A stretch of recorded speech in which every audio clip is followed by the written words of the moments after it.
केन्द्रीय सरकार खोइ।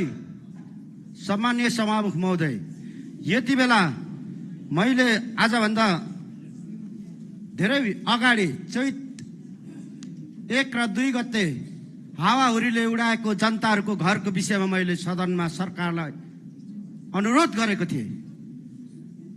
आजसम्म पनि केन्द्रीय सरकारबाट कुनै राहत 65 वटा घरमा पुगेको छैन।